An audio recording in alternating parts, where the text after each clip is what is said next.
Assalamualaikum warahmatullahi wabarakatuh. Baiklah, kami dari kelompok 3 dengan beranggotakan saya sendiri Amanda Vivika dengan NIM 2006030 dan rekan saya yaitu Nur Azura Rahmi dengan NIM 2006049.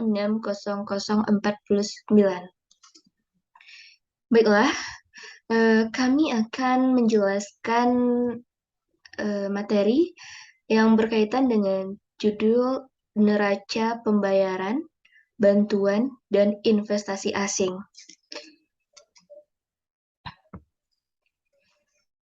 A. Pro kontra globalisasi. Globalisasi adalah perluasan kegiatan ekonomi lintas negara, bangsa, termasuk memperdalam integrasi ekonomi, meningkatkan keterbukaan ekonomi, dan menumbuhkan saling ketergantungan ekonomi antar negara dalam ekonomi internasional. Globalisasi terjadi periode 1870 sampai 1913, serta periode 1970 sampai 1980. Persamaan antara kedua periode tersebut antara lain peningkatan ekspor atau PDB, arus modal, perubahan teknologi, perdagangan, liberalisasi keuangan, dominasi liberalisasi ekonomi, kekuatan ekonomi dominan, dominasi pound Inggris di awal dan dolar Amerika Serikat setelahnya, serta skala ekonomi. Perbedaan antara kedua periode tersebut yaitu tarif yang lebih tinggi, lebih banyak hambatan non-tarif, eksternalisasi layanan yang kuat, sedikit aliran valuta asing, arus modal atau GNP yang lebih besar, ekspansi perbankan internasional yang lebih cepat, dominasi perdagangan antar sektor, arus tenaga kerja yang tinggi, pangsa perdagangan intra-industri yang tidak proporsional, dan peningkatan pangsa perdagangan internasional yang merupakan perdagangan intra-firm, yaitu antara afiliasi dari perusahaan multinasional yang sama. Globalisasi memang mengurangi otonomi negara bangsa secara ekonomi dan politik. Globalisasi juga meningkatkan ketidaksamaan kerja dan menggeser biaya untuk mencapai kondisi kerja yang lebih baik dari modal ke tenaga kerja, serta memiliki efek arus modal yang bebas. Namun, globalisasi berkontribusi terhadap perkembangan kapitalisme industri seperti menciptakan pengembangan layanan khusus, investasi dalam pendidikan, kebijakan industri, pembentukan institusi, fasilitas, dan tata kelola pasar, manajemen makroekonomi, serta minimalisasi biaya sosial. B. Interdependensi Utara-Selatan. Negara-negara utara dan selatan secara ekonomi saling bergantung. Bahkan Amerika Serikat yang bersama dengan Jepang memiliki rasio perdagangan internasional terhadap PDB terendah di antara negara-negara utara selatan.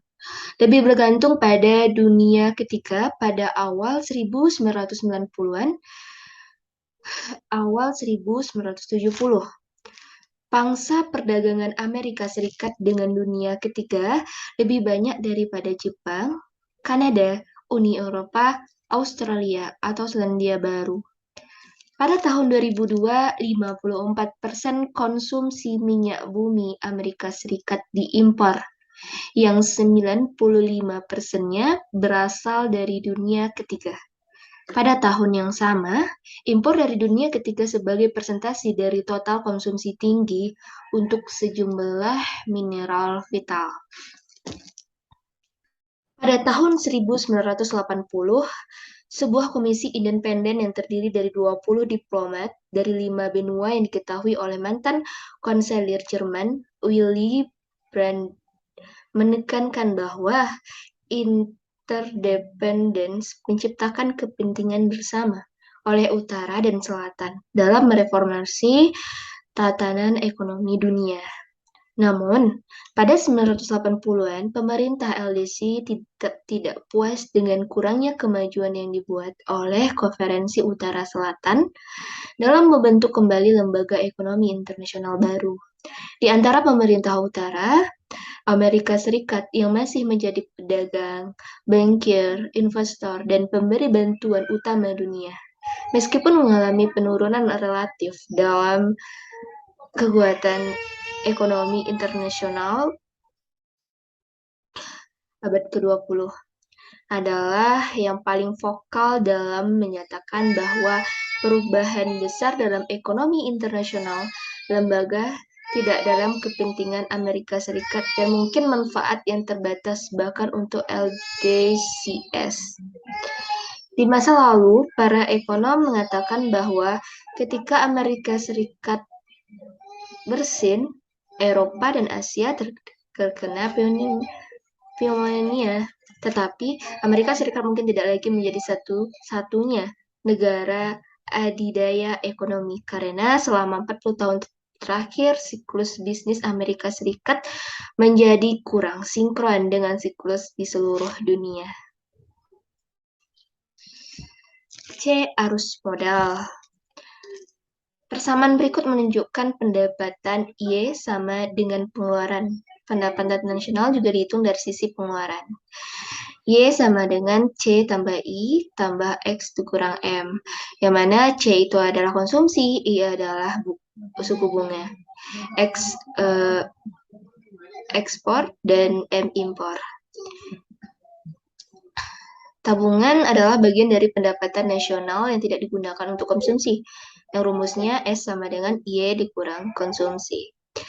Dengan demikian, pendapatan nasional sama dengan C tambah I tambah dalam kurung X dikurang M, tutup kurung, sama dengan C tambah S.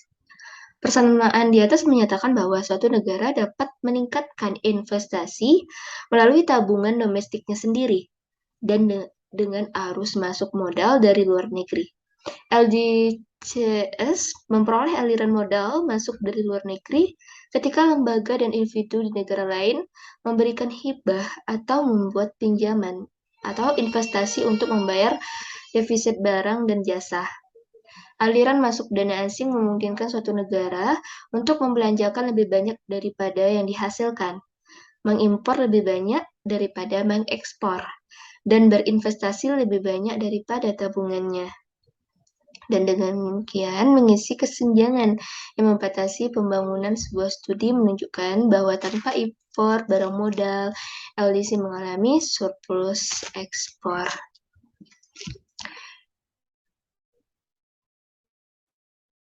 D.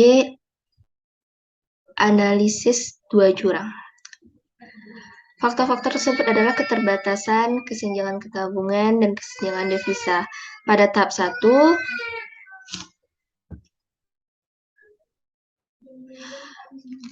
keterampilan dan teknologi asing mengurangi batas keterampilan. Pada tahap kedua, pertumbuhan terbatas investasi, dan pada tahap 3, pertumbuhan terbatas. Alasan membedakan antara dua kesenjangan karena analisis kesenjangan tidak berfokus pada kekurangan yang sebenarnya, melainkan pada perbedaan dalam rencana antara penabung dan investor, dan eksportir dan dengan importir. Tabungan yang direncanakan tergantung pada pendapatan dan distribusi pendapatan, tetapi investasi yang direncanakan ditentukan oleh tingkat pembelian modal yang diharapkan. Rencana ekspor bergantung pada harga internasional dan pendapatan asing, tetapi rencana impor ditentukan oleh harga internasional, pendapatan domestik, dan distribusi pendapatan.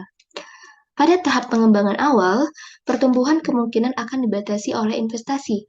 Jika investasi yang direncanakan dikurangi, tabungan yang direncanakan lebih besar dari impor yang direncanakan, dikurangi ekspor yang direncanakan pada GNP tertentu, maka semua investasi tidak akan direalisasikan.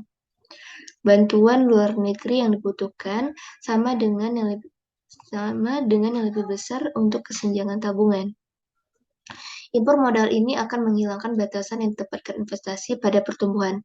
Sebaliknya, jika kesenjangan devisa lebih besar dari kesenjangan tabungan, impor akan turun. mengurangi modal asing, dan input yang tersedia untuk upaya pembangunan. Nah, dalam hal ini pertumbuhan adalah perdagangan terbatas.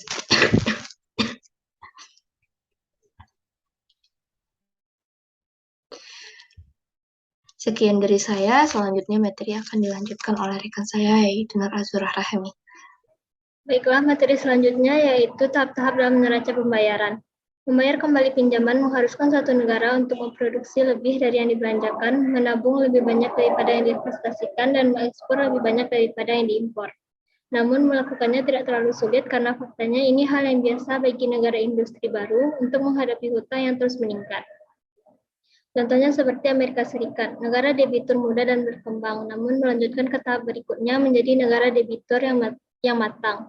Demikian pula negara-negara industri kontemporer yang secara efektif menggunakan arus masuk modal dari luar negeri, biasanya harus mampu membayar kembali pinjaman dengan peningkatan output dan produktivitas. Pembahasan yang selanjutnya itu sumber-sumber pembiayaan defisit. Ada 4 sumber. Yang pertama, bantuan konvensional atau OECD atau ODA.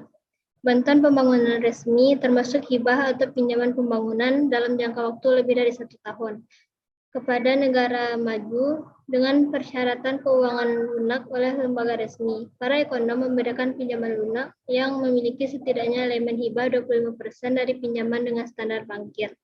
Elemen hibah pinjaman tergantung pada seberapa besar tingkat bunga di bawah asumsi tingkat komersial sebesar 10%, lamanya masa tenggang di mana biaya bunga atau pembayaran kembali pokok tidak diperlukan, berapa lama jangka waktu pelunasan, dan sejauh mana pembayaran dilakukan dalam mata uang lokal yang tidak dapat ditukar. Sumber yang kedua yaitu pengiriman uang. Pengiriman uang dari warga negara yang bekerja di luar negeri membantu membiayai banyak defisit barang, jasa, dan pendapatan negara-negara LDC. Pengiriman uang lebih stabil dan kurang terkonsentrasi daripada sumber lain untuk membiayai defisit eksternal. Pelemahan bank dan lembaga keuangan lainnya membebankan biaya transaksi yang cukup besar pada para migran yang mengirim remitansi. Sumber yang ketiga yaitu penanaman modal asing. Karena bantuan nyata untuk negara-negara kurang berkembang turun selama tahun 1990-an, investasi langsung asing atau FDI merupakan bagian yang meningkat dari total aliran sumber daya ke negara-negara berkembang. FDI swasta, sumber pembiayaan neraca pada defisit barang dan jasa, terdiri dari investasi portofolio di mana investor tidak memiliki operasi dan investasi langsung yang memerlukan pengelolaan operasi. Perusahaan multinasional atau MNC, perusahaan dengan merupakan perusahaan induk di suatu negara dan operasi anak perusahaan di negara lain, bertanggung jawab atas sebagian besar investasi langsung. Sumber yang keempat yaitu pinjaman. Pinjaman lokal oleh bank multinasional dengan kantor pusat di DC, bank afiliasi residesi utama semakin banyak meminjamkan dalam mata uang lokal. Sebuah tren yang dapat mengurangi hutang LDC dalam mata uang asing. Sumbernya yang pertama dari pasar euro currency dan yang kedua dari dana dari lembaga multilateral.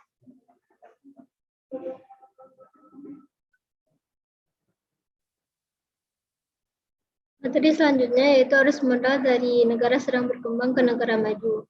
Mengapa modal tidak mengalir dari negara kaya ke negara miskin? Hukum hasil yang semakin berkurang menyiratkan bahwa produktivitas marginal modal lebih tinggi di negara yang kelangkaan modal dan berlimpah tenaga kerja seperti India daripada di Amerika Serikat, negara yang kaya modal.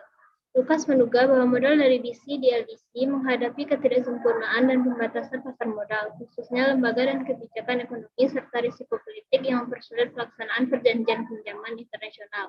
Penjelasan lain untuk paradoks miskin ke kaya yaitu peran utama risiko politik dan pasar kredit di banyak LDC. Materi selanjutnya arus modal yang masif ke Amerika. Sejak kuartal terakhir tahun 1985, Amerika Serikat telah menjadi debitur internasional terbesar di dunia. Amerika Serikat mampu melakukan ini karena telah menjadi cadangan utama dunia dan mata uang perdagangan. Amerika Serikat memiliki surplus yang terus-menerus dalam perdagangan jasa dan aset keuangan. Pertumbuhan produktivitas membuat aset Amerika Serikat sangat menarik bagi investor domestik dan internasional. Ekonom seperti Catherine Mann berpikir bahwa defisit yang terus berlanjut di Amerika Serikat tidak dapat dipertahankan, sebagian karena Bunga dan dividen untuk membayar utang meningkat karena kewajiban Amerika Serikat kepada orang asing terus meningkat. Selain itu, beberapa pemegang aset dunia dapat beralih dari dolar Amerika Serikat sebagai mata uang cadangan dan alat tukar ke mata uang lain seperti euro. Bank sentral asing yang membiayai 38% defisit transaksi berjalan Amerika Serikat pada tahun 2003 atau pihak asing lainnya pada akhirnya dapat berhenti memberikan kredit ke Amerika Serikat yang harus mengurangi konsumsi untuk meningkatkan investasi dan mengurangi utang luar negeri. Bagaimanapun, defisit eksternal yang terus berlanjut membuat Amerika Serikat rentan terhadap kepercayaan pemegang aset asing. Sekian presentasi dari kelompok kami. Apabila ada kesalahan, mohon dimaafkan. Assalamualaikum warahmatullahi wabarakatuh.